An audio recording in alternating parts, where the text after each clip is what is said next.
Well, for years, our next guest has brought her hilarious and quirky commentary into our living rooms as a regular on Gutfeld. And now, Kat Timpf, who's here on the couch, is out with a brand new book, You Can't Joke About That, which aims to challenge the narrative that we can't joke about sensitive stuff. Co-host of Gutfeld, Kat Timpf joins us now to tell us all about it. Kat, congratulations. Thank you. On the book. Thank you. I'm going to read a little excerpt from the beginning of the book. I decided to instead keep working at Boston Market, where I'd already been employed as a cashier to make some extra money during the internship. I'll never forget the time that one of them forgot to cut up chicken for the next day's shift. I had to spend that entire next day explaining that, although I was aware that this is Boston Market, we did not have any chicken. Might I interest you in some meatloaf or turkey instead? To be fair, some of the guys I work with were also very fun to play beer pong with and equally kind about letting me stay on their couch when I needed to. I started looking for higher paying work as a waitress, as well as another internship where I could keep learning broadcasting skills when the Fox one was over. So this is about the beginning of my career where I was a cashier and an intern. Right. Things would get worse. I'd lose my apartment. That's also when I started doing stand-up comedy, and that became my means of healing and connection during such a traumatic, lonely time in my life, which has continued throughout my life. Right. I love your first line in the introduction. I officially started working for Fox News in May of 2015, about 6 months after my mom died, 3 months after my grandma died, and a few days after the guy who I thought I was going to marry broke up with me in front of my father at Coney Island. At Coney Island. At Coney Island. In front of my dad. Absolutely. So here's the thing. Kat is, in the cover, seated on a coffin. Correct. There are some red lines to people where it's like, okay, you can't joke about really being sick. You can't joke about death. You can't joke about this, that, and the other. But you say it can be helpful.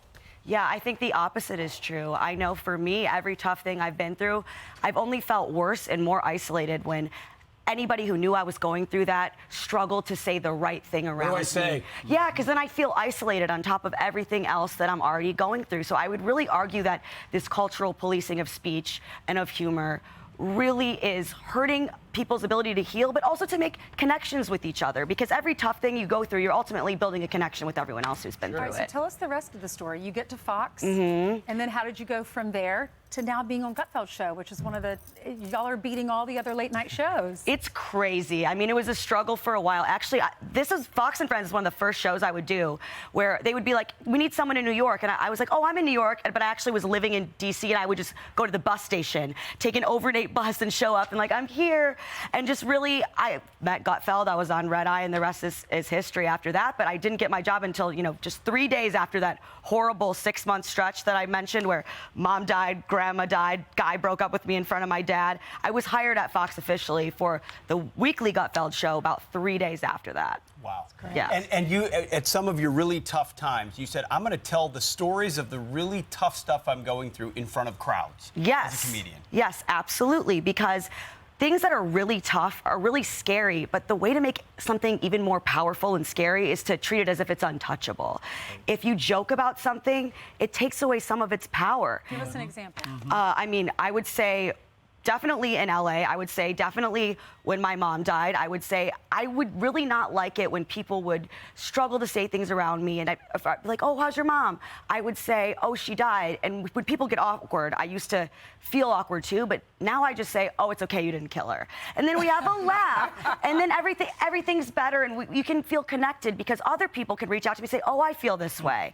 I feel like if we can fully express ourselves to each other, then we can actually also fully connect to one another too. Well, you are the perfect person to write this book. And Thank you. Now it's out there. Comes out officially today. It's called You Can't Joke About That, Why Everything is Funny, Nothing is Sacred, and We're All in This Together. Available now. Kat, congratulations. Thank you so much. Congratulations. We're so proud of you. Thank you. I'm Steve Ducey. I'm Brian Kilmeade. And I'm Ainsley Earhart. And click here to subscribe to the Fox News YouTube page to catch our hottest interviews and most compelling analysis.